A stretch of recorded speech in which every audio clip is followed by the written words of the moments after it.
invite à prendre place. Nous allons commencer notre moment ensemble. On est un peu moins que d'habitude, c'est les vacances. Et il y a des visages qu'on n'a pas l'habitude de voir. Bonjour papa, bonjour maman. Voilà, vous connaissez mes parents maintenant. Alors, pour ceux que je ne connais pas, bienvenue. Je ne sais pas, j'ai pas vu tout le monde ce matin, mais soyez libres ce matin. Soyez vraiment, sentez-vous à la maison. Sentez-vous presque en vacances ici dans ce lieu. Parce que je crois que Dieu bénit en tout temps. Et ce matin, nous sommes non seulement venus chercher cette bénédiction, mais nous sommes venus aussi partager cette bénédiction. Partageons dans un temps commun la bénédiction que Dieu a mise sur nous. Partageons dans un temps commun la parole de l'Évangile. Partageons dans un temps commun les encouragements. Partageons dans un temps commun peut-être ce que tu as reçu dans ton cœur ce matin. Partage-le à Dieu dans la louange. Partage-le à Dieu en écoutant la prédication. Partage-le à ton frère après quand tu iras manger avec lui ou avec ta sœur. Peu importe, mais partageons ce temps ensemble. C'est des temps qui sont propices à se lier les uns aux autres. C'est des temps qui sont propices à dire oui, nous sommes l'Église ce matin. Est-ce que vous êtes prêts ce matin à dire nous sommes l'Église? Amen. Oh, j'aime bien ce amen. Nous sommes l'Église. On va commencer par la louange et Florence va nous introduire ce temps de louange. Et j'aurais tendance à dire, ne perds pas de temps. On regarde l'heure souvent et ne perds pas de temps. C'est court la louange, du moins la louange ensemble. Alors ne perds pas de temps. Rentre tout de suite dans ce que Dieu a prévu pour toi ce matin. Viens te nourrir ce matin de ce que Dieu a prévu. Viens te nourrir de ce matin de ce que tu vas entendre, de ce que tu vas pouvoir parler à Dieu. Et ne perds pas de temps ce matin, parce que Dieu a un message pour toi. Alors je vais éviter de vous faire perdre votre temps, on va passer tout de suite à la louange. Soyez bénis.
me séparer de ton amour manifesté en Jésus-Christ, mon Sauveur et Messie. C'est bon, Seigneur, de savoir que rien ne peut me séparer de ton amour manifesté en Jésus-Christ, mon Sauveur et Messie. Encore, rien ne peut nous séparer, rien ne peut me séparer de ton amour manifesté en Jésus-Christ, mon Sauveur et Messie. Rien ne peut me séparer de ton amour manifesté en Jésus-Christ, mon Sauveur et Messie.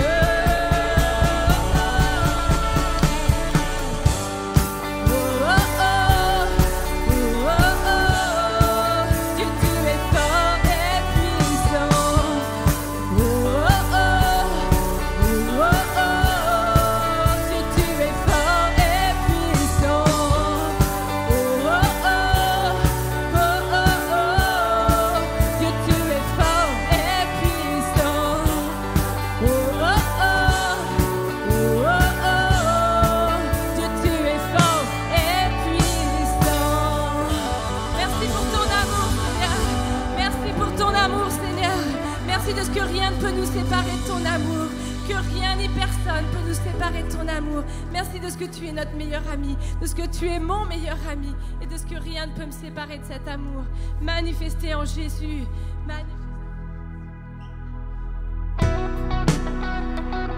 Alléluia, alléluia. Est-ce que vous aimez votre Seigneur ce matin? Est-ce que vous avez envie de lui dire? Est-ce que vous avez envie de lui crier? Est-ce que vous avez envie de lui manifester par vos corps, par vos voix, par vos mains, qu'il est bon, qu'il est fidèle, qu'il est juste?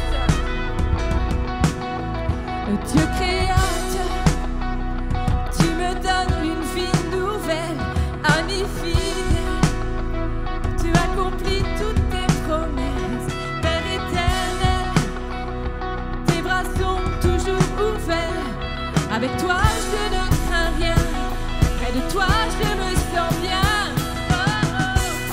Mon âme te chante, mon être te loue. Toute ma vie, je l'aimerai et bénirai ton nom. Mon cœur se réjouit, ta joie m'envahit, me pousse à crier Alléluia. Lion de Juda, tu réussis dans mes combats, roi des âges. Les ténèbres fuient devant toi, cher Saint-Esprit. Tu fais ta demeure en moi. Avec toi, je ne crains. Lion de Juda, encore, nous crions Lion de Juda. Tu réussis dans mes combats, roi des âges, éternellement tu es.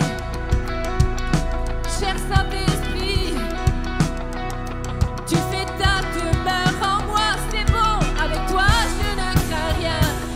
Près de toi, je me sens bien. Oh, oh. Mon âme te chante, mon être te loue.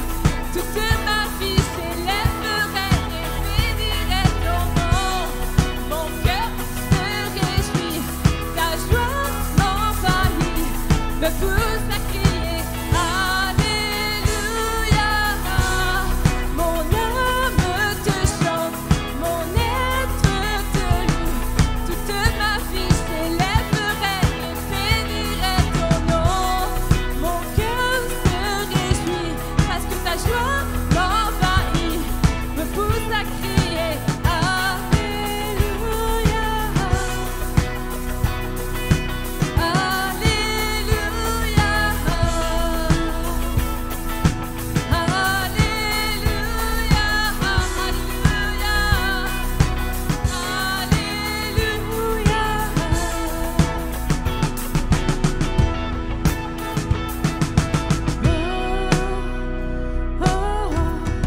Si tu es avec moi, qui sera contre moi?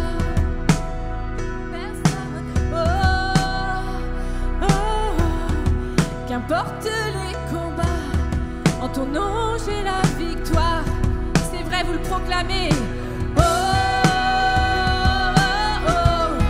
Si tu es avec moi, qui sera contre moi? Jésus. Oh, oh, oh. Qu'importe les combats, en ton nom j'ai la victoire. Mon âme te chante, mon être te loue, toute ma vie s'élèverait et bénirait ton nom.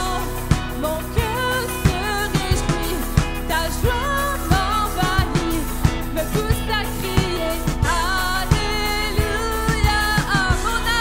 Mon âme te chante, mon être te loue, toute ma vie s'élèverait et bénirait ton nom. Mon cœur se réjouit, ta joie m'envahit, me pousse à crier Alléluia.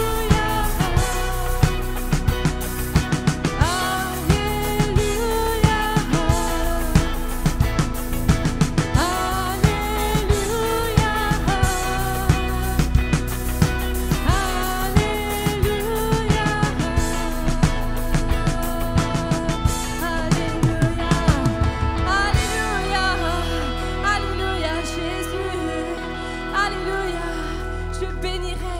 Je me suis engagée à élever et à bénir ton nom tous les jours de ma vie. Mon cœur se réjouit parce que ta joie m'envahit, parce que ton esprit est réparti en chacun de nous et que ton esprit est vivant et puissant. Seigneur, merci pour ta grâce, ta bonté. Alléluia.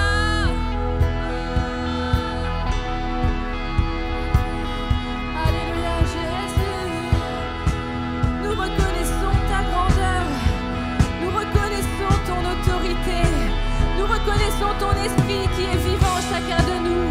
Cette puissance envoyée, le Saint-Esprit survenant sur vous et vous serez mes témoins.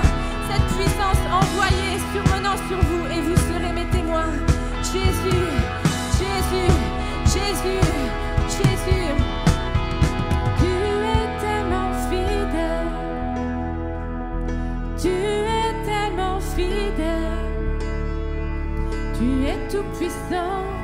Tu ne changes pas, oh Dieu. Tu es tellement fidèle, encore tu es fidèle. Tu es tellement fidèle.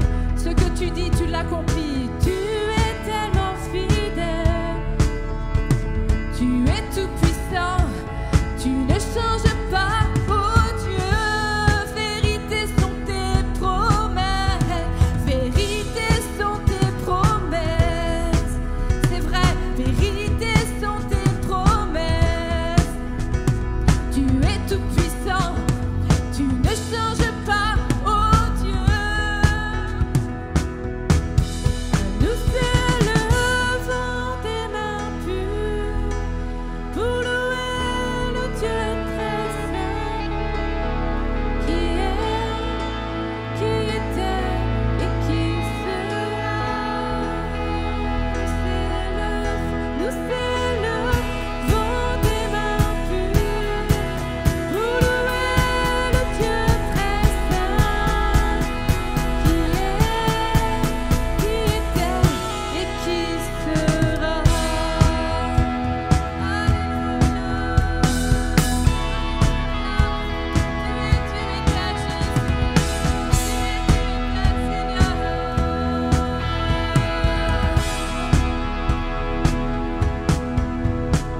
Majestueux dans ta grâce, majestueux dans ta grâce, tu es tout puissant, tu ne changes pas, oh Dieu.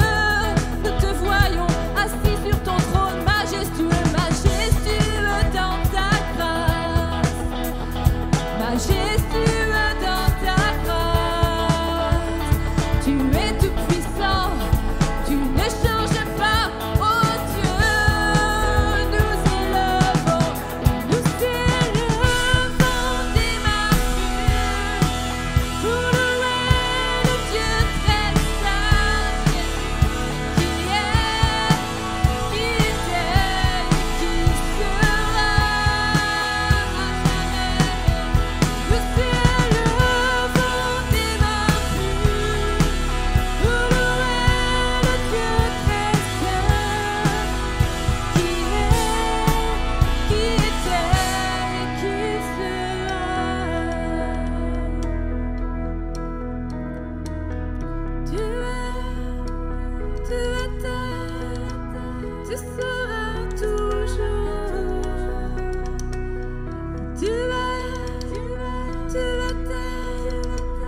tu seras toujours encore, tu es, tu es, tu étais, tu seras toujours, tu es, tu es, tu étais, tu seras toujours, dis-lui qu'il est, tu es mon ami, mon amour, toujours, tu es mon Dieu, mon rocher, tu seras, tu es encore, c'est le vent des mains pures, pour louer le Dieu très saint, qui est, qui était et qui sera à jamais.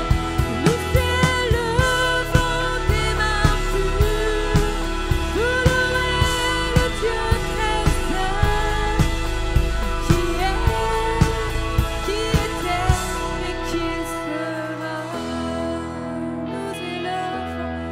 Nous s'élevons des mains pures, pour louer le roi très saint, qui est, qui était et qui sera.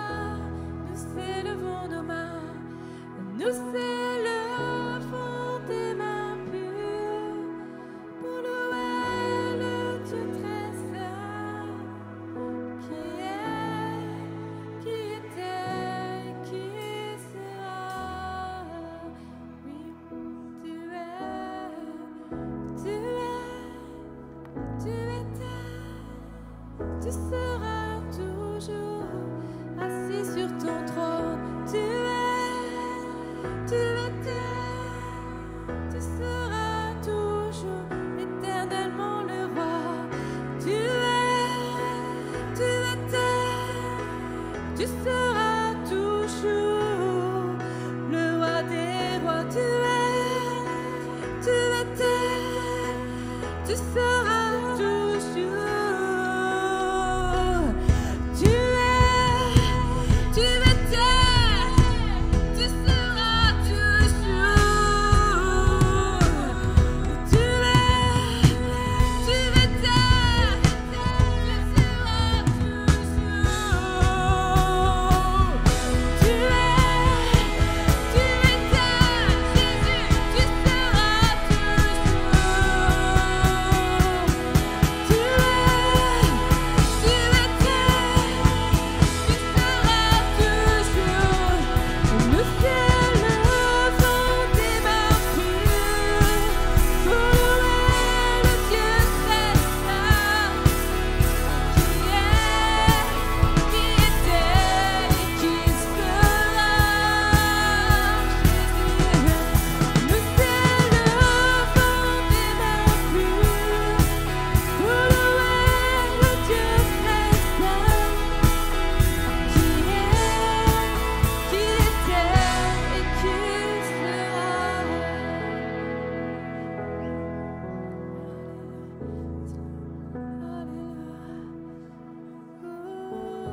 ce matin, mon enfant, mon bien-aimé, ne néglige pas le dépôt que j'ai mis dans ton cœur. Mon esprit est en toi. Mon esprit est en toi et te fait chanter des chants nouveaux. Mon esprit en toi te fait louer différemment.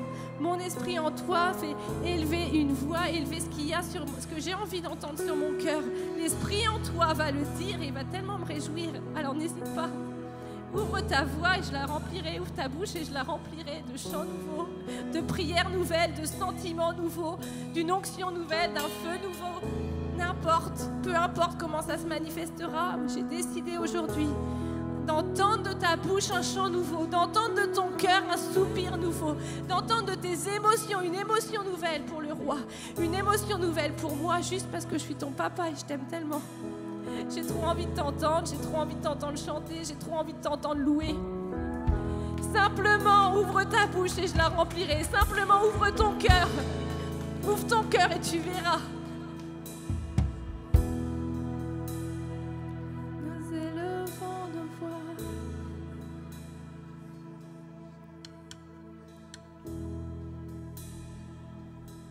Oh, Jésus.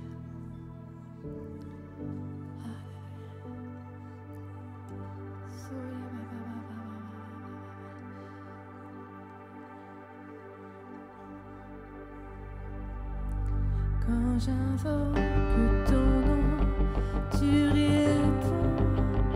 Quand je tombe, tu es là près de moi. Car tu m'as délivré des ténèbres et ancré dans l'espoir de ta vie. Sauvé par grâce, oui je suis libre et pour toi je vis. Oh quel amour immense et insondable, oh quel espoir certain et incomparable. J'étais perdue, tu m'as donné la vie. Toi mon Dieu, mon rocher éternel, en tout temps ma confiance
Jésus.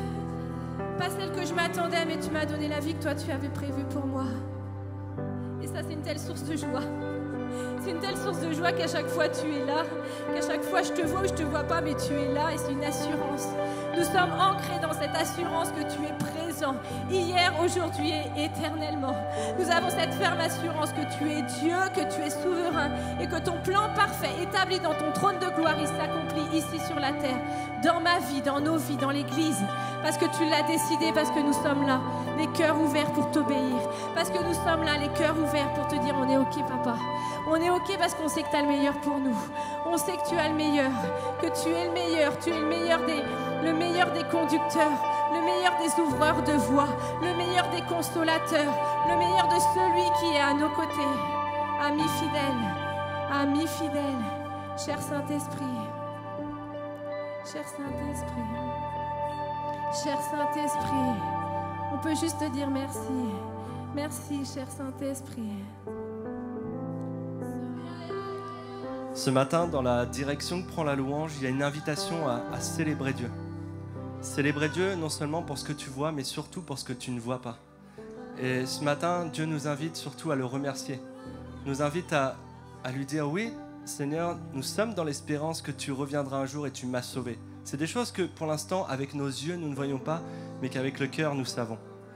Et ce matin, Dieu t'invite avec ton cœur à lui dire, ces choses que je ne sais pas dans ma vie, ces choses que je ne maîtrise pas dans ma vie, les douleurs que j'ai, peut-être la maladie, peut-être autre chose que tu portes ce matin, Dieu t'invite à le remettre à la croix, à le remercier pour ces choses-là, pour les choses que tu ne vois pas, pour ta guérison future, pour la délivrance qu'il va te faire, pour la joie qu'il va te donner, pour l'amour qu'il va mettre en toi.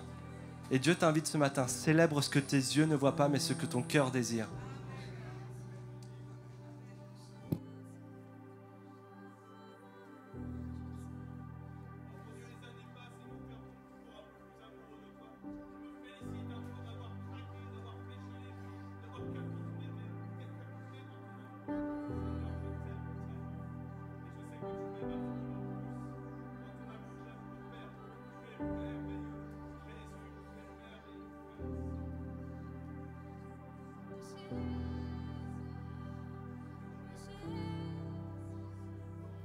Amour venu sauver ma vie. Oh merci, j'étais aveugle, maintenant je vois.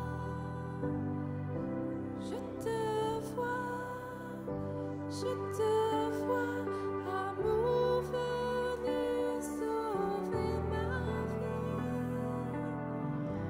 Oh merci, j'étais aveugle, maintenant je vois.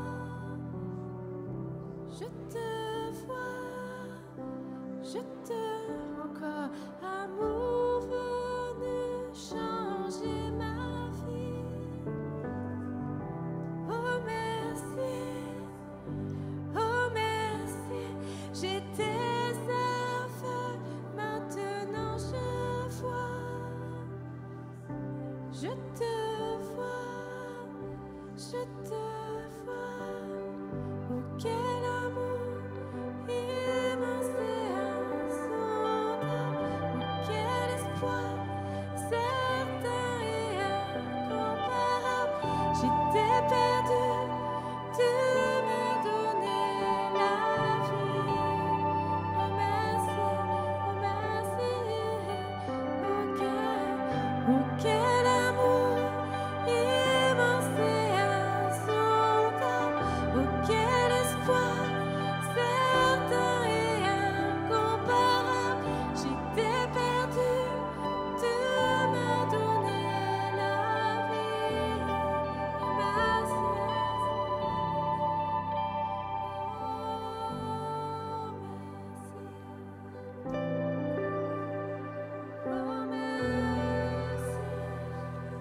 Crois seulement. C'est le message de Dieu ce matin. Crois seulement dans ta vie. Crois que Dieu agit. Crois que Dieu a déjà résolu les problèmes. Crois que Jésus a déjà porté sur la croix tes péchés. Crois que Jésus a déjà porté ce que tu portes toi-même sur le dos en ce moment. Dépose-lui ce matin. Crois seulement. Oh Seigneur.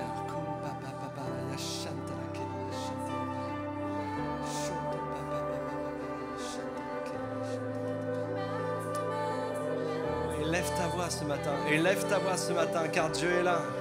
Élève ta voix ce matin.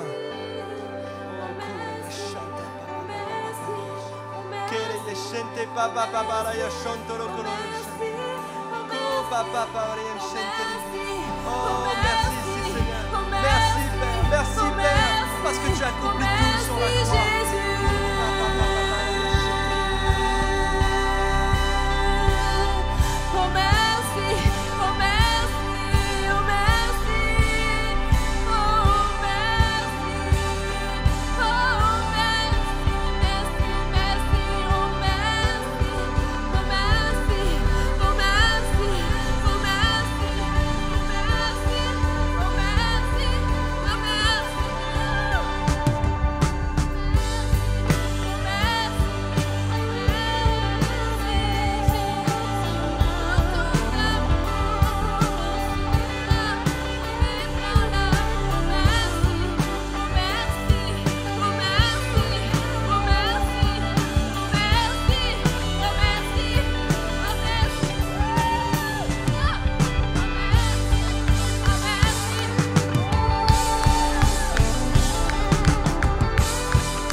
Oui, il est digne de louange ce matin. Il est Dieu. Il a tout accompli sur la croix, Seigneur, et nous le proclamons ce matin avec force et puissance. Avec force et puissance, parce qu'il est Dieu. Amen. On va rester dans cette attitude de remerciement auprès de Dieu, et je vais inviter ma sœur à apporter un témoignage dans ce sens-là. Parce que je crois que Dieu agit en tout temps. Et c'est important de se le dire. Je crois que plusieurs d'entre nous pourraient témoigner ce matin de ce que Dieu a fait pour eux. Jonathan, ce matin, il me témoignait que... il a fait du foot, il s'est cassé 2 côtes, c'est ça hein? Ouais, enfin, il s'est... Ouais, à peu près, ouais.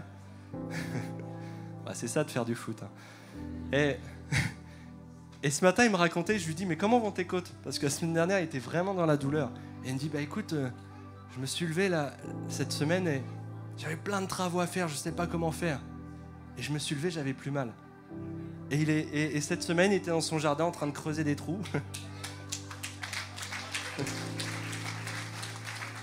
Bon, il ne fait pas que creuser des trous, mais Dieu est fidèle.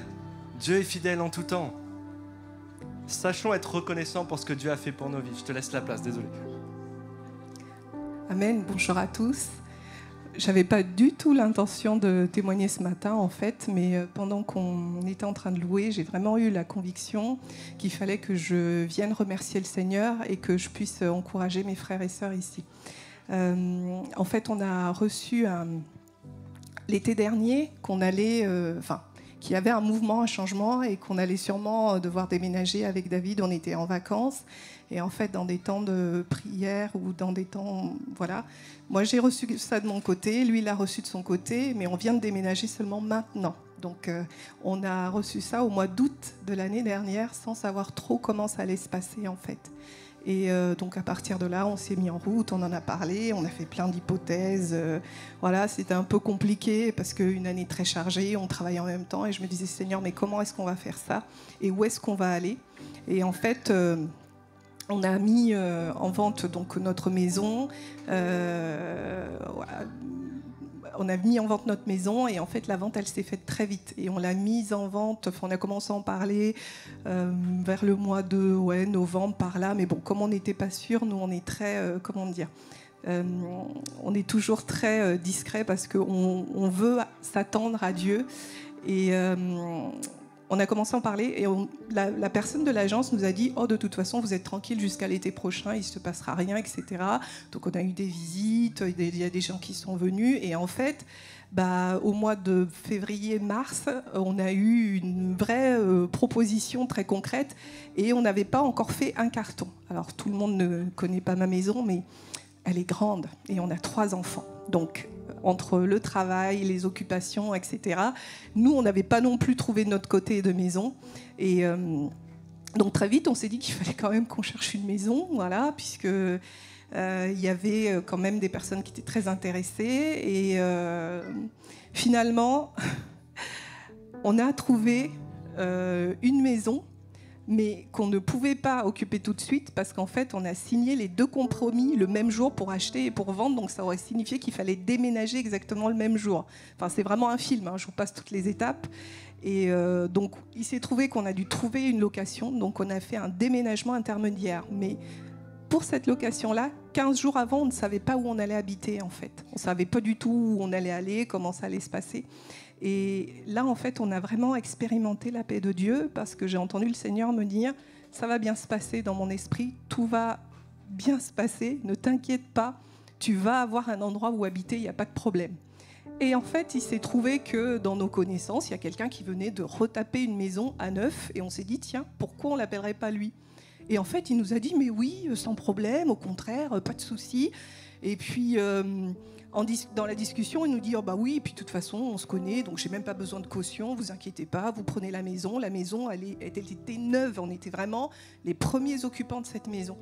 Pour vous dire que quand Dieu fait les choses, il les fait parfaitement. Et la maison, elle est juste, enfin, elle est vraiment, j'ai pas de photo, mais elle est magnifique, elle est vraiment super. Plein centre-ville, enfin, une situation idéale. Et même notre déménagement à ce moment-là, alors je fais vite parce que j'avais dit 5 minutes, mais c'est difficile pour moi, je suis très bavarde. Et même pour vous dire, le Seigneur avait prévu que, et ça c'est fort, j'en ai témoigné à certains, qu'on aurait des problèmes de chauffage le jour de notre emménagement. On a emménagé le 1er avril, il faisait super froid. Et la veille, j'avais à cœur chauffage. J'ai dit, mais je ne comprends pas, pourquoi le chauffage? Ah bah oui, c'est parce que la chaudière était éteinte. Mais pendant que cette chaudière était éteinte, en fait, il faut savoir qu'une semaine avant, je ne sais pas pourquoi j'avais à cœur, je m'étais dit, bon, faudra que je prévoie une raclette pour mon déménagement parce que comme ça, au moins, j'aurais pas grand-chose à faire. Ben, heureusement qu'on a fait une raclette parce qu'on s'est gelé toute la soirée. Mais heureusement qu'on avait ce petit appareil voilà, qui tournait et qui nous faisait du bien. Je vous témoigne de ces petites choses parce que ça a l'air de rien, mais ça veut dire que vraiment Dieu prend soin de nous en toutes choses. Il savait même à l'avance que le jour de mon emménagement, j'allais avoir un problème de chauffage et que ça serait bien de manger une raclette avec les enfants. Enfin, c'est un truc de dingue, quoi. Et donc, cet emménagement s'est bien passé. Et après, il a fallu redéménager et on vient de finir de déménager là cette semaine. Et je remercie chaleureusement mes frères et sœurs qui nous ont aidés. Et on est arrivé dans la maison définitive, voilà, qui avait été prévue avec pas mal de rebondissements encore. Mais ce que je sais surtout et ce que je voudrais vous témoigner, c'est que Dieu est au contrôle et que sa paix, je l'ai vraiment expérimenté cette année. Et que quand on dit la joie du Seigneur est ma force, la paix du Seigneur est ma force, c'est une vraie force parce que en fait, on ne s'inquiète plus. Parce qu'on n'a plus à s'inquiéter tout simplement. Parce qu'il tient toutes choses dans ses mains réellement. Même le fait de savoir que tu vas avoir froid dans ta nouvelle maison le soir où tu vas emménager. Enfin, je trouve ça... Le Seigneur est dans un niveau de détail, je pense, qui nous dépasse. Et sa paix et sa joie nous accompagnent. Et c'est ce que j'avais à cœur de vous partager vraiment, c'est quand on parle de la paix de Dieu et quand on parle de lui remettre, moi je lui ai tout remis concernant ce déménagement cette année en me disant, alors là vraiment tu fais, et même pour déménager, 10 jours avant de quitter la maison, on ne savait pas comment on allait faire pour déménager parce qu'on n'avait pas prévu de bras. Enfin, c'était complètement... Je sors de chez moi, je tombe sur Christelle, qui revient de son marché, le truc qui n'arrive jamais. Bonjour Christelle, qu'est-ce que tu fais? Je reviens de mon marché. Ah bah tiens, je déménage la semaine prochaine. Est-ce que tu serais disponible? Est-ce que bah oui, je suis disponible, pas de souci. Voilà. Enfin, vraiment que des choses où en fait, le Seigneur m'a montré par là qu'il était là tout le temps. Et il me disait tout le temps, tout va bien, tout va bien, tout va bien. Donc je voudrais juste vous témoigner, de pas que la paix du Seigneur est là et de ne pas étouffer cette voix qu'on entend qui nous dit tout va bien, parce que réellement, tout va bien en réalité. Il n'y a pas de problème, il n'y a pas de problème. On s'agite, il n'y a pas de problème. Ce que le diable veut faire, c'est nous voler notre paix pour qu'on fasse des faux pas. La deuxième chose que le Seigneur m'a mis à cœur, c'est que dans toutes ces choses, moi j'ai vu l'amour de mes frères et sœurs. Et je voudrais vous témoigner du fait que l'amour fraternel, c'est quelque chose de vrai. Même si c'est parfois difficile dans l'Église, même si on n'a pas tous les mêmes personnalités, même si ça peut être difficile parfois de se dire qu'on n'est pas aimé, c'est pas vrai. Parce qu'il y a au moins une personne qui nous apprécie, déjà, même si on ne peut pas plaire à tout le monde. Mais en tout cas, Dieu nous aime et l'amour qu'il met en nous fait qu'on va aimer nos frères et sœurs. Donc, Seigneur, vraiment m'a mis à cœur de vous partager l'amour fraternel, à quel point c'était important. Voilà ce que j'avais à vous dire. J'ai un peu dépassé les 5 minutes, mais soyez bénis et je vous aime.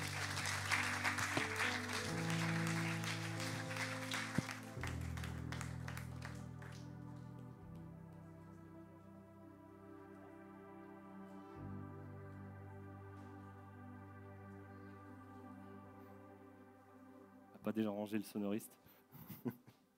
Merci pour ce témoignage. Et effectivement, Dieu est fidèle dans toutes les choses, dans les petites comme dans les grandes. Et j'entendais ma sœur qui disait tout à l'heure, c'est des petits détails comme ça, mais mis bout à bout, c'est une histoire de fou quand même. Parce que Dieu n'est pas juste dans les détails, il est dans la globalité de ton histoire.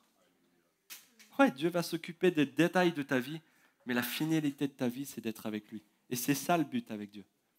C'est ça le but avec Dieu. Est-ce que vous êtes d'accord? Amen. Alors, j'ai une bonne et une mauvaise nouvelle. Heureusement, la bonne nouvelle va venir combler la mauvaise.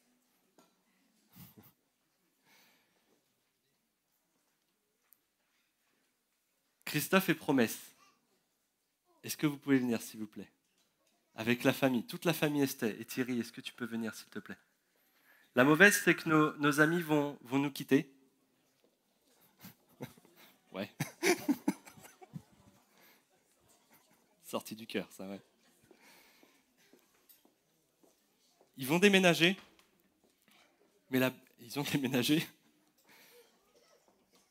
Ils ont déjà fait les cartons, tout est là. Donc, ce qu'on veut faire... Et la bonne nouvelle, c'est qu'ils vont aller bénir une autre assemblée. Et ça, on peut remercier Dieu parce que... Et on veut justement les accompagner dans ce temps de départ. Et on veut les bénir. On veut vraiment les encourager à vivre ce que Dieu a prévu pour eux, toute leur famille. Que Dieu vraiment vous bénisse et vous accompagne dans les projets que vous avez menés ici. Merci pour votre temps de service dans cette assemblée. On veut vraiment vous honorer. Si on peut les applaudir.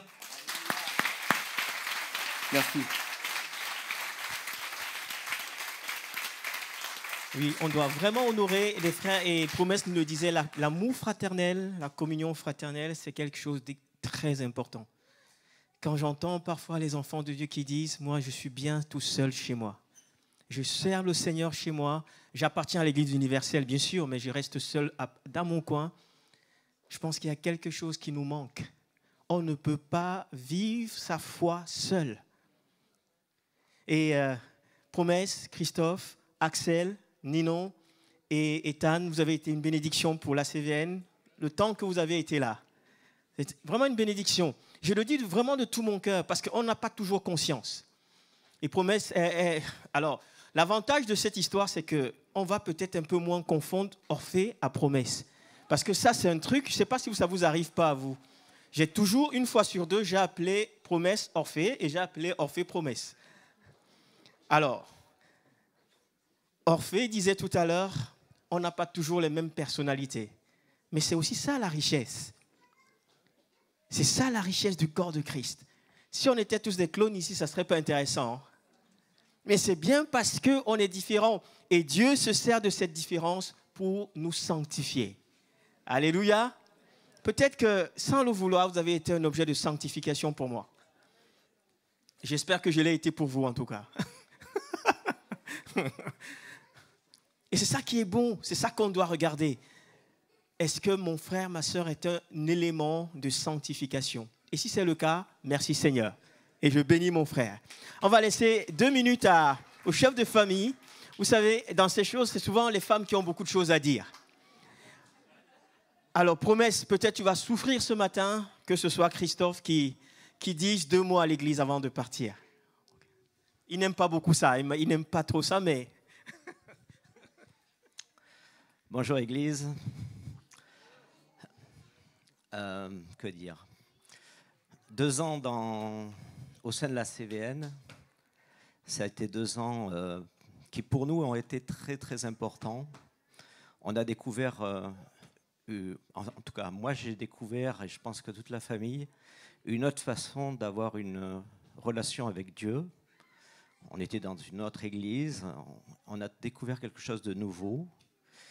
On a découvert un pasteur extraordinaire, des frères et sœurs, géniaux. On n'a pas eu le temps de fraterniser avec tout le monde. On a eu un groupe de maison avec des gens. On aurait voulu avoir ce groupe de maison toutes les semaines. Je les remercie pour leur bonté, pour les gâteaux. Il y a une personne qui va se reconnaître. En fait, il y a chacun regret pour moi. C'est pour ça je ne pense pas que l'on va rompre les liens. C'est de peut-être pas de m'être assez investi parce que je savais que Dieu m'avait dit que c'était un passage important pour notre édification, pour notre relation avec lui. Et ce fut vraiment des rencontres aussi dans la rue. Je vois 2 personnes là. On a chanté ensemble comme ça de manière au hasard. Voilà, je vous remercie tous pour tout ce que vous nous avez apporté. On a apporté très peu par rapport à tout ce que vous nous avez apporté. Merci encore et on garde le lien. Merci. Amen. Merci beaucoup Christophe. Merci promesse. On va prier pour vous avant de partir. On va prier. Mais vous savez, on dit souvent que l'Église est à l'image de son pasteur. Mais je crois que le pasteur est aussi à l'image de son Église. Donc vous êtes des hommes et des femmes que le Seigneur a préparés d'avance. Amen. Nous sommes tous ensemble et ce qu'on a pu vivre avec nos amis, et j'espère que ça va pouvoir les accompagner.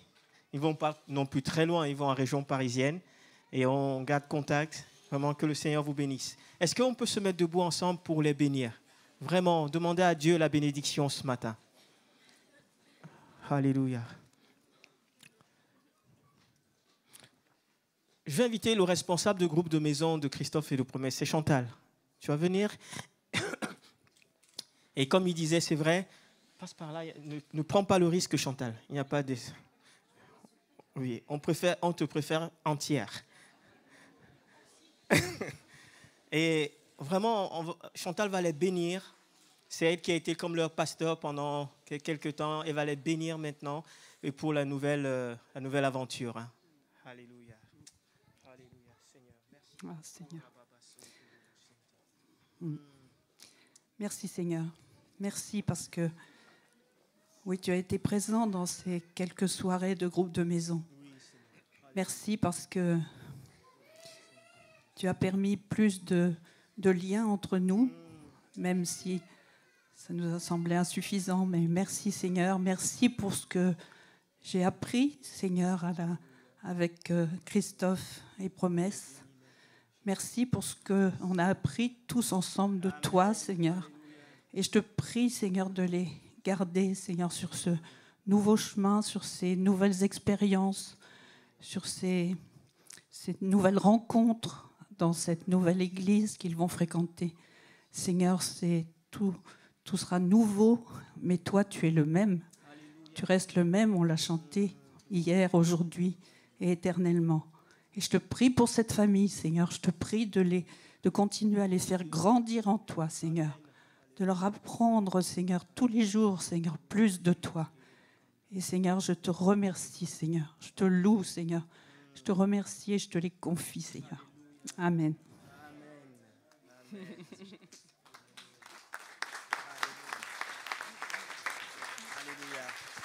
Merci beaucoup.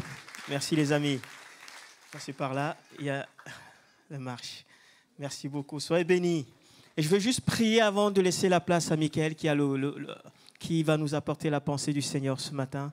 Je veux prier pour toi qui es là ce matin. J'étais dans ma cage de batterie et le Seigneur me disait, il y a peut-être quelques personnes qui, cette période estivale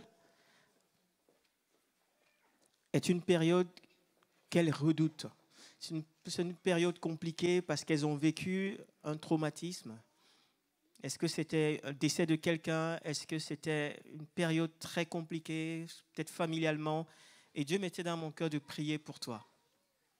Chaque fois quand cette période arrive, il y a comme une crainte qui est là, il y a des souvenirs qui reviennent. Et Dieu te dit, je suis le Dieu du renouveau. Je veux faire toutes choses nouvelles pour toi. Il n'y a pas de statu quo. Dieu veut te guérir de ce traumatisme que tu as vécu. Et cette période estivale, tu la redoutes chaque fois. Tu es là quand elle arrive, tu es dans la crainte. Tu te dis, voilà, ça te rappelle ce triste souvenir, ce moment compliqué. Je veux prier maintenant. Seigneur, tu es Dieu. Quand tu viens dans une vie, Seigneur, tu ne viens pas seulement changer le mal en bien, mais tu viens transformer toute la vie. Seigneur, nous croyons en toi. Nous savons, nous avons entendu depuis le début de ce culte que tu es le Dieu d'amour. Et ton amour, Seigneur, nous poursuit. Ton amour nous attire, pour dire les choses plus justement. Ton amour nous attire. Et ce matin, je veux te prier pour ces personnes qui sont là, ou la personne. Seigneur, tu connais le traumatisme qu'elle a vécu, tu connais la souffrance que cette période estivale vient comme réveiller. Nous te prions de guérir profondément, Seigneur. Oh Dieu, tu viens, tu ôtes toute forme de crainte, tu ôtes toute forme de peur, tu ôtes, Seigneur, toute cette tristesse, Seigneur, cette anxiété qui est là, ces angoisses. Et tu donnes la paix maintenant. La paix qui surpasse toute intelligence. Seigneur, nous te louons, nous te bénissons, parce que tu es le Dieu de la vie. Là où la mort a frappé, la vie vient maintenant jaillir à nouveau. Je te bénis maintenant et je te loue, Père, parce qu'à l'instant même, tu libères. À l'instant même, tu guéris. À l'instant même, tu restaures. Et tu fais toutes choses nouvelles. À toi toute la gloire au nom de Jésus. Amen. Amen. On va laisser toute la place à notre frère qui nous apportera le conseil du Seigneur. Merci Thierry. Que Dieu fasse son œuvre ce matin dans les cœurs. C'est le but premier de ce matin aussi, de louer Dieu, mais qu'il fasse son œuvre en toi ce matin. Je vous invite ce matin on va lire la parole ensemble. On va prendre Marc. Marc au chapitre 11. Marc au chapitre 11, à partir du verset 11, et on va lire jusqu'au verset 25. Alors, je n'ai peut-être pas la même version que vous, mais je vous invite quand même à partager ce moment avec moi et à être attentif à ce que Dieu va mettre sur nos cœurs sur ce texte. Marc chapitre 11, versets 11 à 25. Jésus arrive à Jérusalem et il entre dans le temple. Après qu'il a tout regardé autour de lui, il part pour Béthanie avec les 12 apôtres. En effet, c'est déjà le soir. Le jour suivant, ils sortent de Béthanie. Jésus a faim. Il voit de loin un figuier avec des feuilles et il s'approche pour chercher des fruits. Mais quand il est près de l'arbre, il ne trouve que des feuilles. En effet, ce n'est pas la saison des figues. Alors Jésus dit au figuier, « Personne ne mangera plus jamais de tes fruits. » Et ses disciples entendent cela. Ils arrivent à Jérusalem. Jésus entre dans le temple. Il se met à chasser ceux qui vendent et ceux qui achètent dans le temple. Il renverse les tables de ceux qui changent de l'argent. Il renverse aussi les chaises des marchands de colombes. Et il ne laisse personne transporter des objets à travers le temple. Ensuite, il enseigne ceci aux gens. Dans les livres saints, Dieu a dit « On appellera ma maison, maison de prière pour tous les peuples. » Et Jésus ajoute « Mais vous, vous en avez fait un abri pour les voleurs. » Les chefs des prêtres et les maîtres de la loi apprennent ce qu'il se passe. Ils cherchent comment faire mourir Jésus. En effet, ils ont peur de lui parce que toute la foule admire son enseignement. Et quand le soir arrive, Jésus et ses disciples sortent de la ville. Le matin suivant, en passant le long du chemin, ils voient le figuier, il est complètement sec jusqu'aux racines. Pierre se souvient de ce qui s'est passé et il dit à Jésus « Maître, regarde, tu as jeté une malédiction au figuier, il est devenu tout sec. » Alors Jésus dit à ses disciples « Croyez en Dieu. Supposons ceci. Quelqu'un dit à cette montagne « Va-t'en et jette-toi dans la mer. » Je vous le dis, c'est la vérité. Si cette personne n'hésite pas dans son cœur, mais si elle croit que sa parole va se réaliser, alors Dieu la réalisera. C'est pourquoi je vous le dis. Quand vous priez pour demander quelque chose, croyez que vous l'avez reçu et Dieu vous le donnera. Et quand vous êtes debout pour prier, pardonnez à ceux qui vous ont fait du mal. Alors votre Père qui est dans les cieux vous pardonnera aussi vos fautes. Amen. C'est un texte intéressant, comme le reste de la Bible, bien entendu, mais ce texte de Marc 11 qui nous parle d'un figuier que Jésus a maudit et ensuite de Jésus qui s'en va dans un temple pour, excusez-moi l'expression, mais péter un câble. C'est un peu ce qui s'est passé. Ça reste souvent un peu une énigme, ne serait-ce que par l'histoire du figuier que Jésus maudit alors que ce n'est pas la saison. Et si ce n'est pas une énigme, ça devient souvent sujet de multiples interprétations et c'est un texte qu'on a souvent entendu dans les prédications, sur lesquels on peut revenir souvent, parce que je crois qu'il y a beaucoup d'enseignements à tirer de ce texte et c'est un sujet sur lequel on peut avoir de très bons messages. Alors, permettez-moi ce matin d'y apporter juste ma pierre à l'interprétation et de partager avec vous ce matin la pensée que Dieu a mise sur mon cœur en m'appuyant sur ce texte. Et loin de moi de remettre en question les interprétations qui auraient pu être données avant cela, je crois que Dieu a donné un ministère d'enseignement par beaucoup d'entre nous. Et je ne remets pas en question le but des théologiens et je n'apporterai pas ce matin une interprétation et une vérité ultime à ce texte. Mais je crois qu'ici, nous croyons que la Bible est un support, une parole vivante, qui peut nous parler tantôt d'une manière, tantôt d'une autre. Et la Bible est essentielle pour comprendre et vivre ce que Dieu veut nous dire à travers le Saint-Esprit. Alors, c'est vrai que la lecture de la Bible, tout comme ce texte qu'on vient de lire, elle peut se faire de plusieurs façons. On peut commencer par lire ce texte de façon intellectuelle, en utilisant des outils historiques, des outils de traduction, des outils de traduction littéraire, en se basant sur la culture, en se basant sur la langue de ceux qui ont écrit et ceux qui ont vécu à travers ce texte. On peut interpréter la Bible ou ce texte de façon allégorique, et c'est ce qu'on peut faire avec le texte qu'on vient de lire aussi. On peut essayer d'y trouver le sens caché et essayer de le faire correspondre avec ce qu'on vit tous les jours. Mais je crois que, au-delà de l'intellectuel, au-delà du littéraire, au-delà de ce qu'on peut tirer de façon de notre intelligence, la lecture, elle doit se faire de la manière des plus simples. Je crois que c'est ce dont il est question ce matin. Fais confiance à Dieu de la manière de la plus simple. Sans tes constructions, sans tes problèmes, sans tes ressentis. Fais confiance à Dieu ce matin parce qu'il est là. Et il y a ce texte que j'ai cité tout à l'heure dans Job 34, 14 qui dit « Dieu parle tantôt d'une manière et tantôt d'une autre et on ne le remarque pas. » Et la version Parole de vie a traduit plus simplement « Pourtant, Dieu parle de différentes manières mais personne n'y fait attention. » C'est quand même un mystère aussi ce texte. Personne n'y fait attention. Et je crois que si ce principe s'applique dans la prière, dans les rêves, dans les pensées, Dieu parle tantôt d'une manière, tantôt d'une autre, dans la louange, dans la nature, dans la relation que nous avons aussi les uns avec les autres. On pourrait relire plusieurs fois le même passage et pas forcément comprendre la même chose. Parce que c'est ça la puissance de l'Évangile. Et ce matin, mon invitation, c'est de lire et de relire et de méditer. Et lire la Bible, oui, parfois ça peut être quelque chose de compliqué d'un point de vue littéraire ou intellectuel, mais les révélations, au-delà du littéraire, au-delà de l'intellectuel, les révélations et l'enseignement que l'Esprit nous donne ne doivent pas être compliqués. Dieu te parle ce matin de la façon la plus simple. Est-ce que tu as entendu sa voix? Est-ce que tu as entendu ce matin la voix de Dieu dans la louange? Est-ce que tu as entendu ce matin la voix de Dieu dans la lecture de ce texte? Est-ce que tu as entendu ce matin la voix de Dieu dans la prière? Reconsidère les temps que tu viens de passer. Reconsidère ce matin les temps qu'on vient de passer dans la louange et dis à Dieu, est-ce que j'ai entendu ta voix? Si tu n'as toujours pas entendu la voix, alors ouvre bien grand tes oreilles.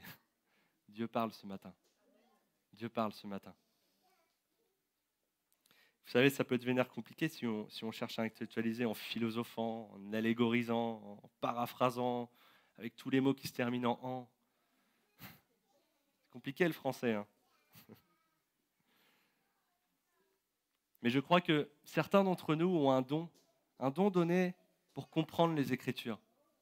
Et je laisserai la place aussi à tous les théologiens d'expliquer ce texte de façon complète. Mais je crois que la révélation est accessible à tous. Dans la lecture de la Bible, la révélation est accessible à tous. Pas besoin d'être un théologien. Ce que je dis ce matin, c'est qu'avant de chercher le sens profond d'un texte, il est peut-être aussi nécessaire que... Il n'est pas nécessaire d'avoir fait des études de théologie, ni de maîtriser complètement le français, ni même de savoir ce que c'est une allégorie. Vous savez, je me marre parce qu'en préparant ce message et en méditant ce texte, j'ai aussi lu quelques commentaires bibliques. Et je plaisante avec l'allégorie parce qu'il y a un des commentaires qui parlait de ça.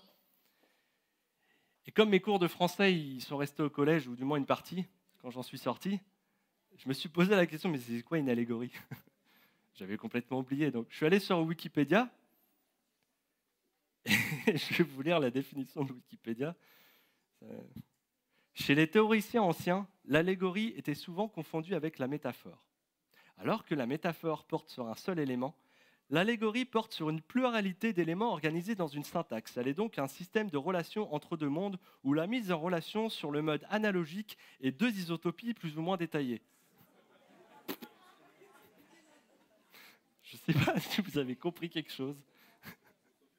Mais le problème dans ça, c'est que, vous savez, je commençais à étudier ce texte, je vois une allégorie et je me dis, ah ok, on va chercher ce que c'est une allégorie. Le problème, c'est qu'en allant chercher cette définition, il fallait que j'aille en chercher au moins 3 ou 4 autres. Une isotopie, le mode analogique. Mais qu'est-ce que c'est que ces choses-là? Et il a fallu que je revienne à l'essentiel. Seigneur, qu'est-ce que tu es en train de me dire? Ferme Wikipédia. Cherche la pensée de Dieu premièrement. Cherche la pensée de Dieu premièrement. Arrête d'intellectualiser les choses. Bien sûr que c'est utile. On a des gens qui sont très forts, très doués pour ça, et qui vont savoir nous vulgariser ces choses-là. Et gloire à Dieu pour ça. Parce que c'est bon pour nous et ça nous nourrit. Mais quand tu te perds un peu dans la Bible, dans les définitions de tout ce que tu y trouves, prie Dieu. Prie Dieu simplement. Parce qu'il est Dieu. Il te connaît. Il sait de quoi tu es fait. Il sait quels mots tu vas comprendre. Il sait quelle pensée tu vas comprendre. Il sait ce dont tu as besoin. Mais ouvre ton esprit ce matin. Vous savez quoi? La Bible, elle est bien plus simple que ça. Quand nous lisons la Bible, méditons-la, parce que Dieu est en train de nous parler. Et il nous parle simplement. J'insiste ce matin. Méditer ne veut pas dire intellectualiser. Amen. Méditer veut dire entrer en relation avec le Saint-Esprit. Et écouter ce qu'il a à dire sur ce qu'on vient de lire. Et pour le reste, on laisse ça aux théologiens. Amen. Amen.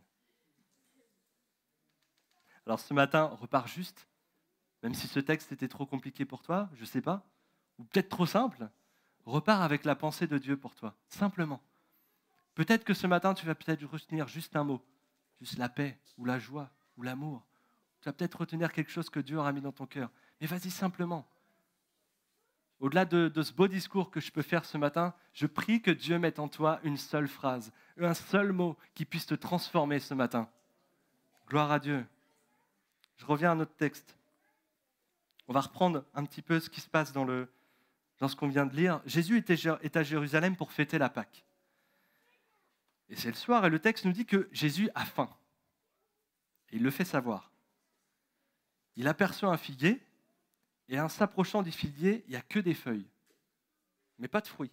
Alors Jésus, il va maudire le figuier. Alors je ne sais pas si Jésus est comme moi et que quand il a faim, il devient un peu colérique. Je pourrais demander à ma femme, c'est bien. Et qu'il a tendance à s'énerver quand il a faim, mais si j'étais à la place des disciples, je me serais dit, oula, tu sais quoi, l'autre jour, on discutait, Pierre, là, tu sais, pour savoir qui Jésus aimait le plus. On va remettre ça la prochaine fois parce qu'il n'a pas l'air de bon poil, là. Je crois que les disciples, ils se sont dit, mais oula, qu'est-ce qui se passe, Jésus? Pourquoi il va aller maudire un figuier alors que ce n'est pas la saison? Et c'est vrai que si on regarde la scène du point de vue du disciple, c'est quand même cocasse. Les disciples, ils entendent Jésus qui leur dit, j'ai faim.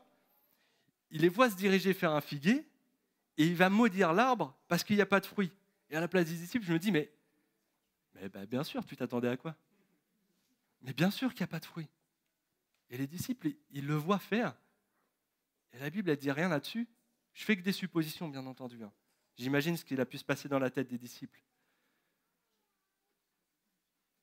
Et les disciples, ils disent, mais bien sûr, on est en pleine Pâque juive. C'est au mois d'avril, à peu près. Et le figuier, il va de juillet à septembre. Alors, bien sûr, Jésus, il n'a pas pris son smartphone pour regarder la période de pousse des figues dans un figuier comme moi je l'ai fait. Il savait très bien ce qu'il faisait, Jésus. Et c'est bien ça, toute la réponse qui est à donner dans ce texte. Remets Jésus au centre. Jésus, il sait parfaitement ce qu'il fait. Jésus savait très bien cela. Jésus savait très bien ce qu'il faisait. Et c'est souvent ça qu'on essaye de comprendre dans ce texte. Pourquoi Jésus va maudire un figuier qui ne produit pas de fruits alors qu'il sait pertinemment que ce n'est pas la saison et qu'il ne trouvera pas de fruits sur cet arbre avant plusieurs mois? Et pour comprendre ce que fait Jésus, il faut continuer de lire et aller au verset 15. Et le texte, on voit qu'il se croise avec une autre partie qui nous parle de Jésus le lendemain qui arrive dans le temple et il tombe dans une grande colère et il chasse les vendeurs en citant un texte de Ésaïe 56.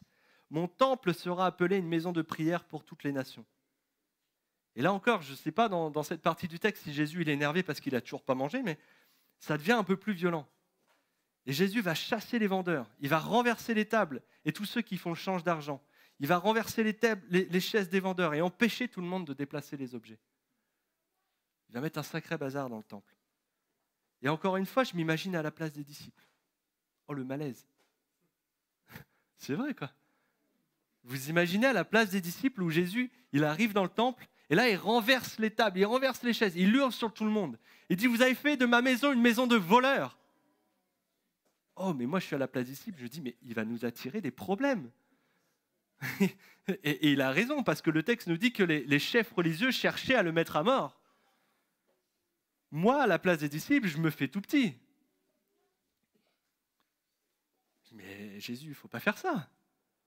Mais tu crois que c'est un bon témoignage chrétien, là, de s'énerver comme ça? Arrête, Jésus, arrête. T'as toujours pas mangé ou quoi? Ça t'a énervé, le figuier, hier ou... Arrête. Je fais des suppositions, encore une fois, sur ce que les disciples ont pu comprendre et interpréter. Mais vous savez, parfois, on ne comprend pas ce que Jésus fait dans notre vie. On est un peu comme ces disciples qui se disent, mais Jésus, qu'est-ce que tu es en train de faire? Je ne comprends pas. Qu'est-ce que tu es en train de faire? Ce n'est pas la saison. Qu'est-ce que tu es en train de faire? Ça fait trop de bruit. Qu'est-ce que tu es en train de faire? Mais ce n'est pas logique. Pourquoi, Seigneur? Pourquoi dans ma vie tu me demandes de porter du fruit à tel moment alors que ce n'est pas possible? Pourquoi, Seigneur, tu viens tout remuer comme ça dans ma vie alors que ça va faire du bruit et que ça va attirer les problèmes? Pourquoi, Seigneur? Et parfois on se pose ces questions-là et on ne comprend pas ce que fait Jésus. Tu vois bien, Jésus, ce n'est pas le moment. Tu vois bien que ce n'est pas la saison. Ça n'a pas de sens. Tu me mets dans l'embarras. Etc., etc. Et oui, parfois Jésus n'agit pas de la façon la plus logique pour nous. Ou du moins, celle qu'on aimerait, la façon la plus simple, celle qu'on connaît, celle qui nous paraît simple, celle qui nous paraît logique, celle qui nous paraît de notre compréhension. J'ai appris qu'on porte du fruit en cette saison, alors l'arbre porte du fruit en cette saison. Mais ce matin, fais confiance à Jésus dans ta vie. Fais confiance à Jésus dans ta vie parce qu'il sait parfaitement ce qu'il fait. Il savait parfaitement ce qu'il faisait avec ce figuier. Il savait parfaitement ce qu'il faisait dans ce temple. Jésus sait ce qu'il fait dans ta vie. Ne rentre pas en toi-même, ne panique pas. Ne panique pas dans cette saison. J'entendais Thierry tout à l'heure qui disait « Tu paniques un peu dans cette saison, tu as des angoisses. » Ne panique pas dans cette saison, parce que Dieu sait ce qu'il fait. Ne t'arrête pas. Continue de le suivre, malgré les dangers. Continue de le suivre et d'avancer avec lui, malgré l'incompréhension. Parce que le monde n'a pas échappé à Jésus. Ce qu'on peut voir dans l'incompréhension de tout ce qui se passe, les guerres, les discordes, les disputes, tout le monde qui rejette Jésus, les religions qui disparaissent peut-être pour un temps, ou du moins pour la France, je ne sais pas comment ça se passe dans d'autres pays. On a l'impression qu'on a abandonné Dieu. Mais Dieu ne t'a pas abandonné. Dieu ne t'a pas abandonné. Et Dieu n'a pas laissé le monde lui échapper des mains. Il tient tout dans ses mains. Il sait ce qui est bon, il sait ce qui est juste, il sait ce qui est parfait. Alors si tu ne comprends pas ce qui se passe ce matin, si tu ne comprends pas dans ton esprit ce que Dieu a fait dans ta vie, si tu ne comprends pas ce matin la saison par laquelle tu passes, remercie-le. Parce qu'il est juste et bon. Je te le dis ce matin, il est juste et bon. Amen. On continue sur notre texte. Et on peut comparer deux éléments. On peut comparer le temple et le figuier, et c'est principalement de ça que je parle ce matin. Ce qu'on sait du figuier, c'est qu'il ne produit pas de fruits parce que ce n'est pas la saison. Et quant au temple, Jésus s'y rend pour la Pâque, donc on est en pleine activité des festivités de Pâques. Le temple, il est donc en pleine mesure d'assurer sa fonction de temple, contrairement au figuier qui ne portait pas de fruits. Mais dans les deux cas, Jésus va prononcer une sentence pour l'un qui va l'amener à se dessécher et mettre le bazar dans l'autre et faire cesser toutes les activités qui ne sont pas liées à la fonction de ce temple. En fait, ce que je crois dans ce texte, c'est qu'il y a un encouragement aussi de la part de Dieu, de la part de Jésus, non seulement à porter du fruit en toute saison, mais aussi à ne pas laisser se répandre et chasser tout ce qui n'est pas du bon fruit quand la saison est favorable. Est-ce que vous êtes d'accord avec ça ? Je crois que c'est une allégorie, je ne suis pas sûr, mais... Mais porter du fruit quand ce n'est pas la bonne saison, je crois que c'est aussi le rôle du chrétien. Au-delà du rôle du chrétien, je crois que c'est aussi une obligation. Un peu violent peut-être, mais c'est un commandement.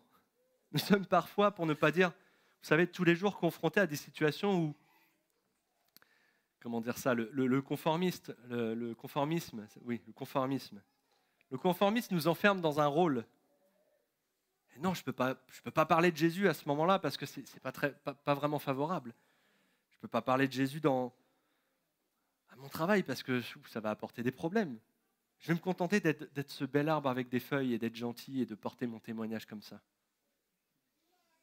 Mais parfois, Jésus te demande d'aller plus loin. Et c'est un exemple parmi tant d'autres, et c'est peut-être pas le bon exemple pour tout le monde, mais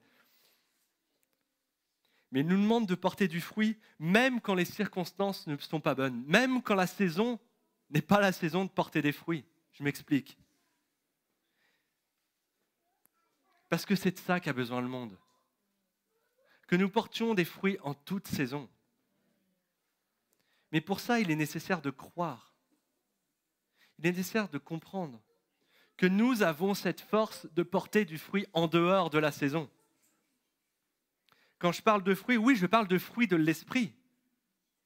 Et le fruit de l'esprit, c'est l'amour, la joie, la paix, la patience, la bonté, la bienveillance, la foi, la douceur, la maîtrise de soi.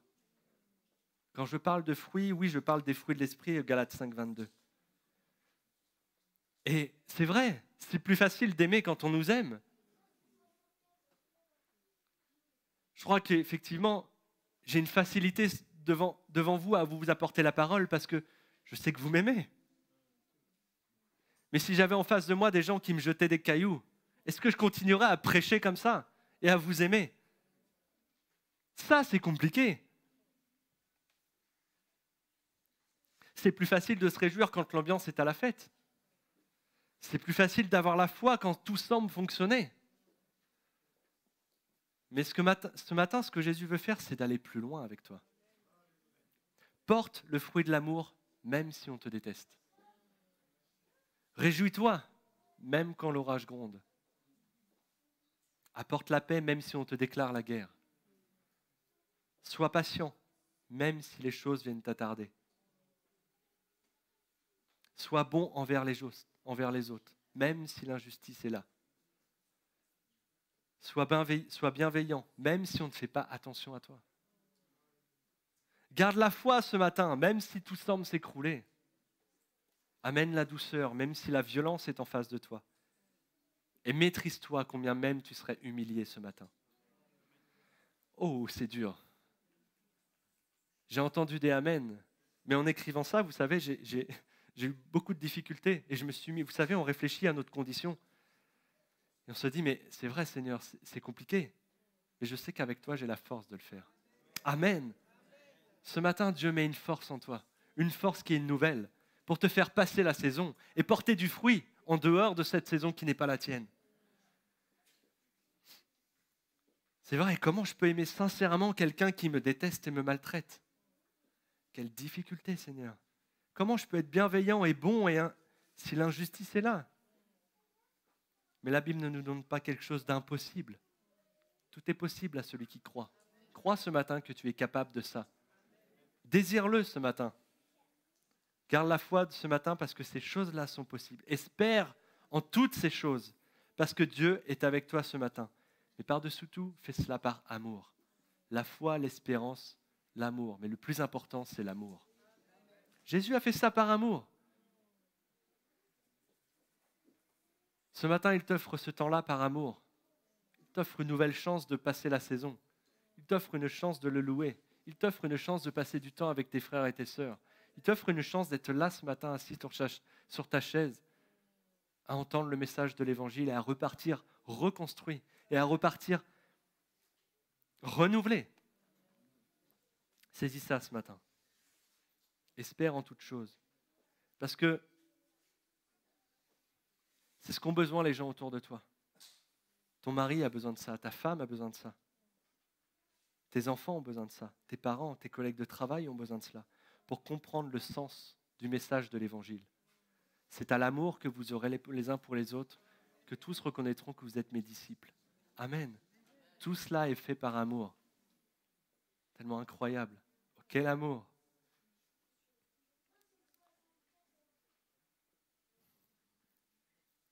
Alors soyons de ceux qui portent du fruit même en dehors de la saison. Est-ce que vous êtes d'accord avec ça ce matin? Travaillons avec ça ce matin. Portons du fruit et ressortons de ce lieu en disant « Oui Seigneur, je veux sortir de ce lieu, porter du fruit même si la saison n'est pas favorable. Je ne veux pas finir desséché, mais je veux vivre Seigneur par la puissance de l'Évangile, par la puissance de ton nom, par la puissance de la parole, parce que je sais que tu puis tout Seigneur. Amen. Oh Seigneur. Et gloire à Dieu parce qu'il n'y a pas que des saisons défavorables. Amen. Et effectivement, il est plus simple de porter du fruit et de fonctionner pleinement dans notre rôle quand la saison est favorable. Et gloire à Dieu, parce qu'il y a des saisons qui sont favorables. Et merci Seigneur pour ces temps. Et tout comme ce temple qui remplissait parfaitement son rôle pour la période de la Pâque, nous avons des moments favorables où nous arrivons parfaitement à vivre et à remplir notre rôle de chrétien. Et gloire à Dieu pour ces moments-là, parce que nous sommes reconstruits, parce que la saison est favorable. Mais pourtant, Jésus va venir balayer ce temple. Il va venir chasser tout ce qui ne correspond pas à l'usage qui était prévu. Jésus, il est venu balayer les voleurs qui venaient pour s'enrichir et détourner la fonction première du temple. Et à l'image de Jésus qui vient balayer l'entrée du temple, il est parfois nécessaire aussi de s'insurger contre ce que nous avons pu placer nous-mêmes dans ce temple. La Bible dit que nous sommes le temple du Saint-Esprit. Amen. Vous êtes ce temple ce matin. Et parfois, il est nécessaire de balayer un peu autour du temple. Vous savez, le diable est malin. C'est pour ça qu'on l'appelle le malin. Il est vicieux. Et on dénonce ce matin, on va dénoncer aussi ce qu'il peut parfois poser dans nos vies, les jalons qu'il peut poser. Vous savez, discrètement. Il ne viendra pas nécessairement avec ses gros sabots et ses gros pieds pour tout casser. Mais parfois, il est un peu plus fin que ça. Il va avoir une petite porte ouverte, une porte qu'on aura laissée ouverte, et il va venir s'infiltrer doucement. Et il va poser là un voleur Un voleur qui paraît, c'est pas grave, il vient pour le temple, il vient pour changer l'argent, pour faciliter aux gens. Et pourtant, c'est un voleur. Il va venir détourner la fonction première de ce temple. Ne laisse pas ce matin la place à celui qui peut venir voler tes fruits.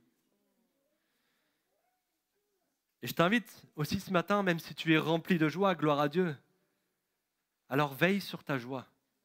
Veille sur ta joie plus que, j'allais dire veille sur ton cœur plus que toute autre chose, oui, parce que c'est de lui que viennent les sources de la vie. Mais veille sur cette joie aussi qui est en toi.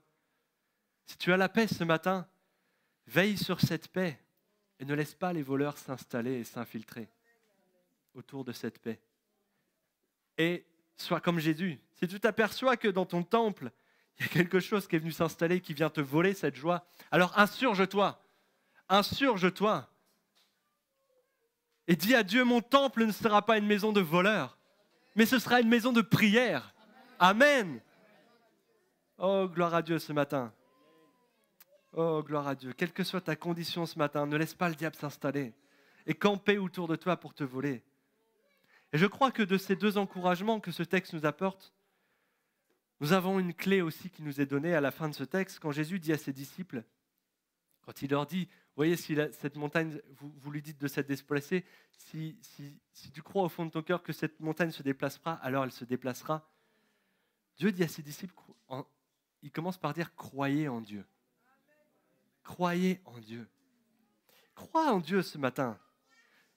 Tu sais, ce matin, tu peux choisir d'être ce figuier et te laisser porter par les saisons.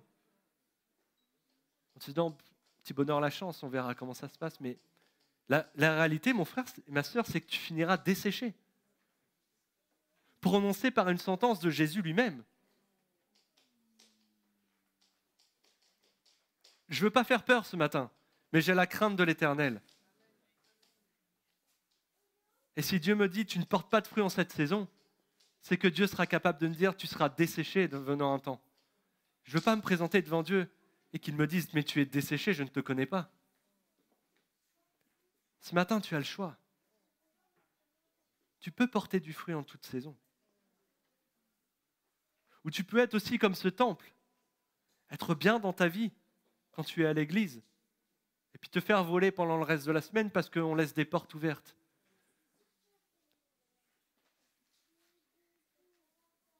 Et te faire voler sans cesse, sans comprendre pourquoi, et revenir tous les dimanches et te dire, mais pourquoi je me suis fait voler cette semaine? Pourquoi ma joie n'est plus là? Et venir dimanche après dimanche comme ça, remplir ta fonction de temple, mais laisser les voleurs autour. Tu as le choix ce matin. Mais Dieu t'encourage. Dieu t'encourage avec foi. Dieu t'encourage avec amour.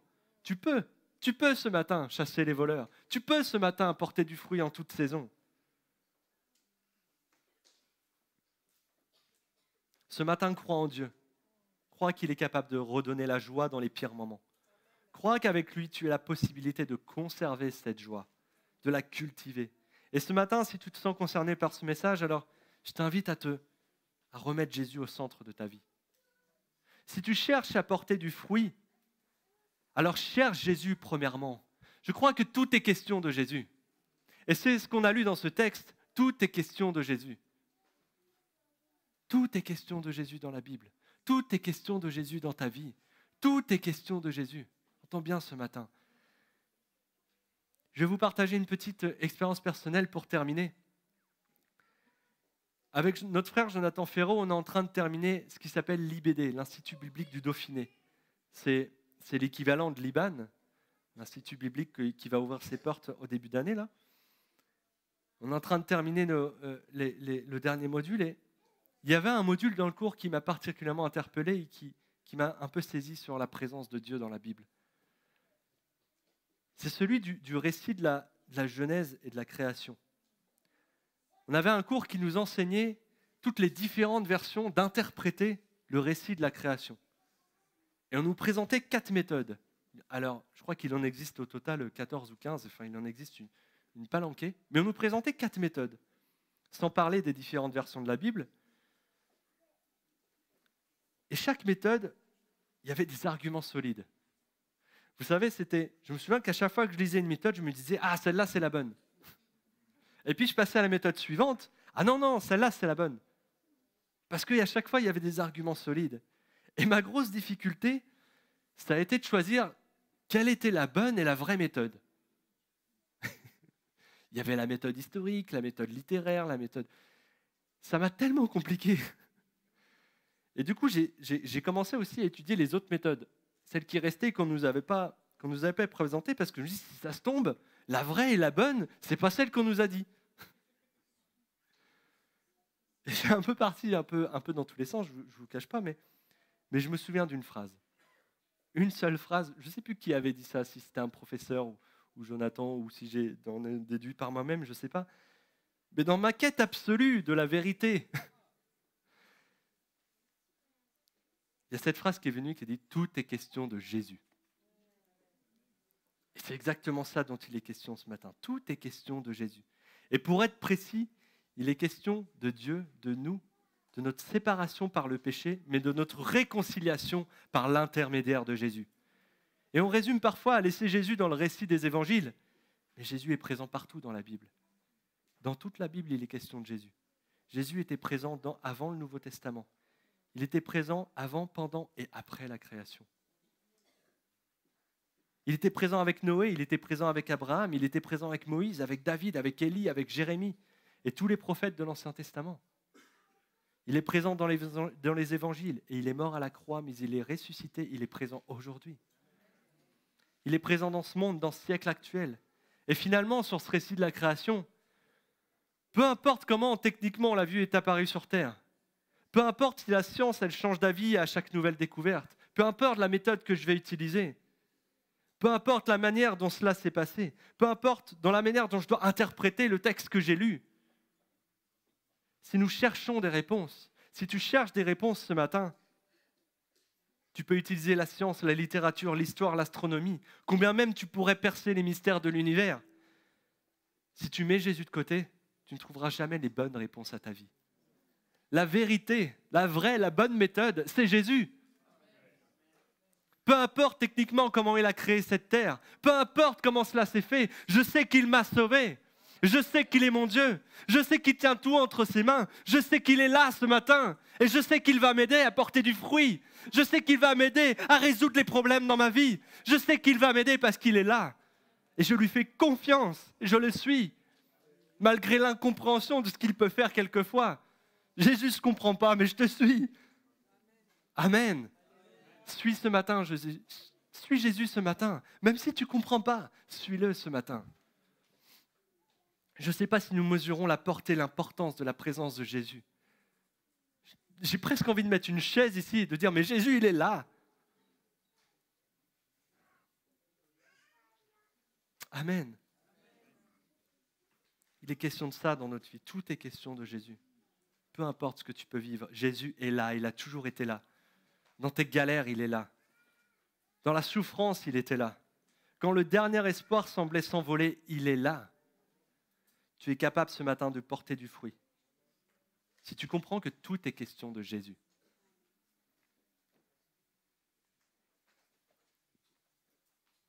Et quand je regarde la création, vous savez, ça me remet toujours un peu à ma place. Souvent, on est un peu centré sur nous-mêmes et Jésus est là, oui, d'accord, mais qui je suis? Qui je suis? Face à la terre, le ciel, l'univers.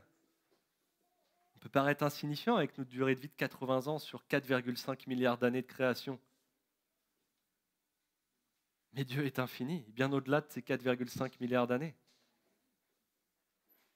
Et quand je regarde ma taille, aux yeux de la taille de l'univers, qui suis-je? Qu'est-ce que je représente au milieu de cet univers? Pourtant, Jésus est là. Il a donné sa vie pour sauver la nôtre. Vous savez, ça, c'est parfois quelque chose de compliqué à comprendre. Est-ce que moi, j'irais donner ma vie pour une goutte d'eau dans l'océan? Parce que c'est ce que je suis, c'est ce que nous sommes. Mais aux yeux de Dieu, nous avons une telle valeur. Tu vaux bien plus qu'une goutte d'eau dans l'océan. Tu vaux tellement aux yeux de Dieu. Ni l'or ni l'argent ne pourraient remplacer ta vie. Ce que Dieu désire, c'est être avec toi. Ce que Dieu désire ce matin, c'est nouer une relation avec toi. Et pourtant, quel échange injuste il a fait. quelle injustice il a portée. Un Dieu qui crée l'univers, la terre, qui y place l'homme, un Dieu qui se fait rejeter par l'homme, sa propre création, un Dieu qui envoie son Fils prendre le jugement et porter la réconciliation et la promesse de la vie éternelle. Oui, le message de la croix est une folie pour ceux qui sont loin de Dieu. Mais pour ceux que Dieu sauve, il est une puissance de Dieu. Tu es sauvé ce matin. Tu es sauvé parce que tu crois. Tu es sauvé parce que tu portes du fruit. Amen. Et je vous inviterai à lire ce texte de 1 Corinthiens que j'ai cité rapidement à partir du verset 18. 1 Corinthiens 1, verset 18. Je vous inviterai peut-être à le noter, à le relire à la maison. Je sais que ce texte, moi, il me remet à ma place quand je me sens un peu trop sage ou trop intelligent. Et il me fait du bien quand je me sens incapable aussi de monter sur cette estrade. Mais c'est bien le message de Jésus que nous retrouvons dans la Bible. Ce n'est pas juste un message de paix et d'amour. C'est aussi un message d'espérance. Et Jésus nous dit ce matin, sois tranquille. Sois tranquille. Si tu es avec moi, sois tranquille. Peut-être que tu as une date de péremption d'inscrite sur le front, sur cette terre, mais Jésus vient te rappeler que ce matin, si tu crois en lui, cette étiquette, elle te sera enlevée. Le message est simple ce matin. Crois en Jésus. Tu verras non seulement ta vie changer, mais tu seras capable de porter du fruit en toute saison. Je vais terminer par ce texte. Qui a cru à la nouvelle que nous avons apprise? Qui a reconnu la puissance de Dieu? Devant Dieu, le serviteur a grandi comme une petite plante, comme une racine qui sort d'une terre sèche. Il n'avait ni la beauté, ni le prestige qui attirait le regard. Son apparence n'avait rien pour nous plaire. Tout le monde le méprisait et l'évitait. C'était un homme qui souffrait, habitué à la douleur. Il était comme quelqu'un que personne ne veut regarder. Nous le méprisions, nous le comptions pour rien. Pourtant, ce sont nos maladies qu'il supportait. C'est de nos souffrances qu'il s'était chargé. Et nous pensions, c'est Dieu qui le punit de cette façon. C'est Dieu qui le frappe et l'abaisse. Mais il était blessé à cause de nos fautes. Il était écrasé à cause de nos péchés. La punition qui nous donne la paix est tombée sur lui. Et c'est par ces blessures que nous sommes guéris. Nous étions tous comme des moutons perdus. Chacun suivait son propre chemin. Et Dieu a fait retomber sur lui nos fautes à nous tous. On l'a fait souffrir. Mais lui, il a accepté cela. Il a gardé le silence. Comme un agneau qu'on mène à l'abattoir. Comme un mouton qui ne crie pas quand on lui coupe sa laine, il a gardé le silence. On l'a arrêté, jugé, puis supprimé. Mais qui a fait attention à ce qui lui est arrivé? Oui, on l'a enlevé du monde des vivants. Il a été frappé à mort à cause des fautes de son peuple. Mais il a été enterré avec les gens de mauvaise vie. Sa tombe est avec les riches. Pourtant, il n'avait rien fait de mal et il n'avait jamais trompé personne. Mais Dieu donne raison à son serviteur écrasé. Il a rétabli celui qui avait offert sa vie à la place des autres. Son serviteur aura des enfants et il vivra encore longtemps. Par lui, Dieu réalisera son projet. Amen. Le projet de Dieu, c'est d'être réconcilié avec sa création. Et si une réconciliation est nécessaire, c'est qu'une séparation a eu lieu. Je t'invite ce matin à te réconcilier avec Dieu. Je t'invite ce matin à porter du fruit en toute saison. Je t'invite ce matin à chasser de ton temple le voleur. Si ce matin tu te sens séparé de Dieu, alors saisis cette occasion pour te réconcilier avec lui. Saisis ce moment avec Jésus. Laisse-le te réconcilier avec Jésus, parce que tout est question de Jésus. Soyez bénis ce matin.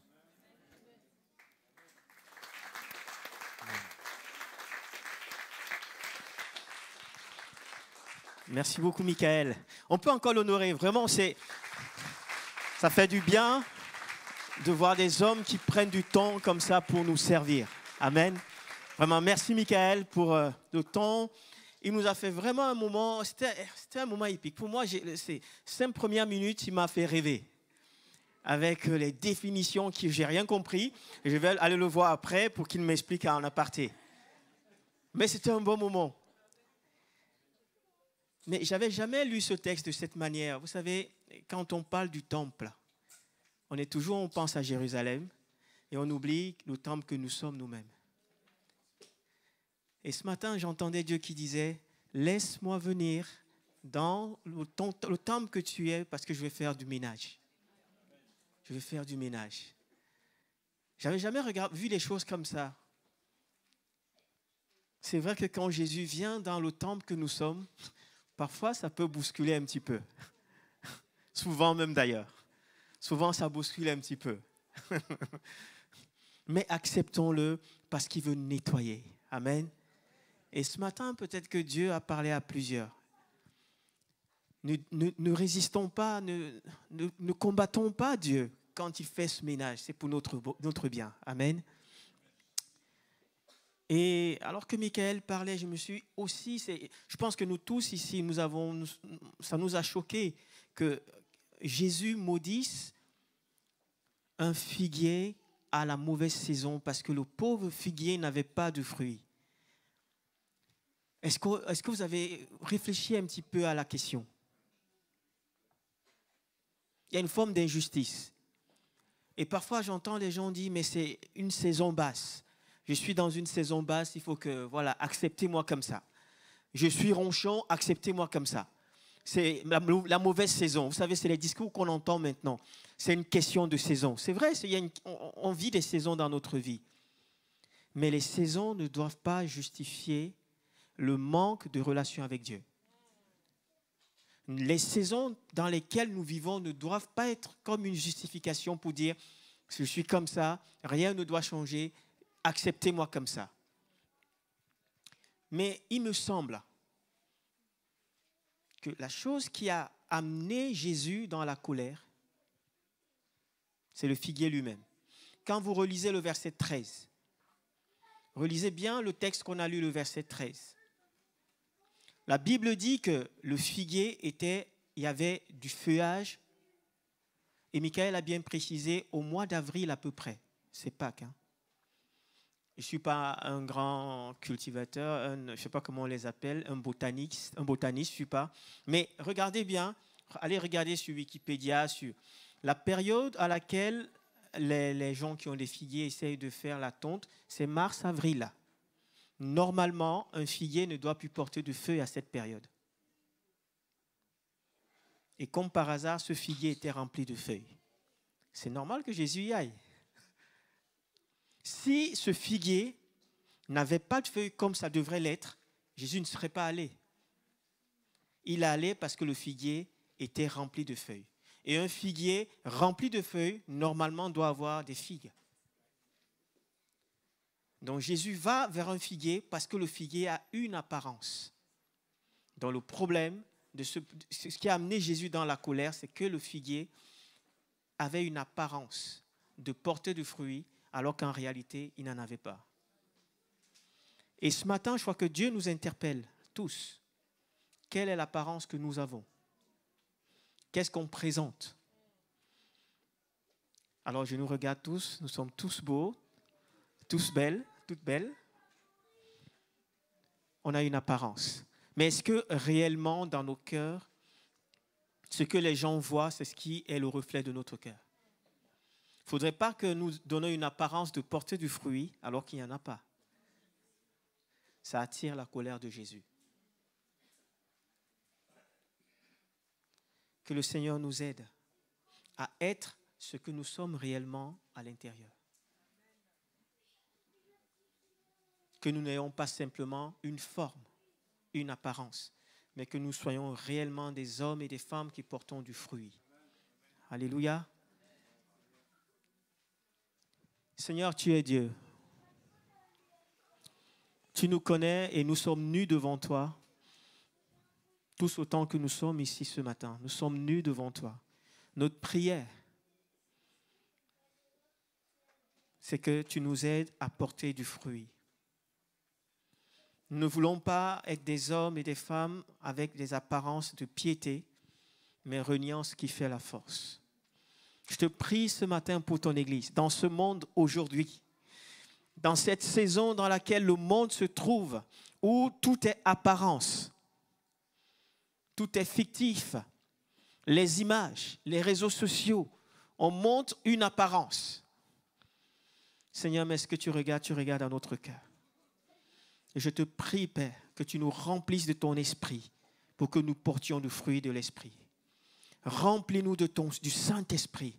Remplis-nous, Seigneur, qu'on soit débordant du Saint-Esprit afin de porter du fruit. Qu'il n'y ait pas de différence entre ce que nous pensons être à l'intérieur et ce qui se voit. oh Dieu, fais de nous des hommes et des femmes authentiques. Seigneur, tu appelles ce matin, tu nous appelles à une authenticité. Que ce qui sort de notre bouche soit réellement ce qui vient de notre cœur.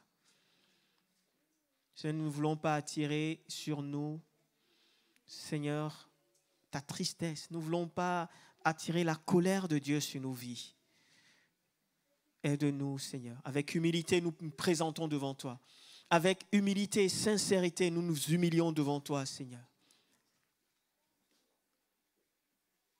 Oui, que nous acceptons que tu viennes dans notre temple, que tu fasses le ménage. Te bénissons, Seigneur, pendant ce temps estival, ce temps, oui, un temps de cœur à cœur avec toi, un temps de mise à part. Que ce ne soit pas un temps où nous allons vouloir faire des choses pour toi, que nous laissons que toi tu fasses des choses en nous, en profondeur. Je te remercie, Seigneur. Je te loue pour cette belle journée devant nous maintenant, que ta parole qui a été prêchée continue à faire effet en nous. Garde nos cœurs dans ta paix et dans ta joie au nom de Jésus. Amen. Amen. Soyez bénis. Bon dimanche à chacun et à dimanche prochain.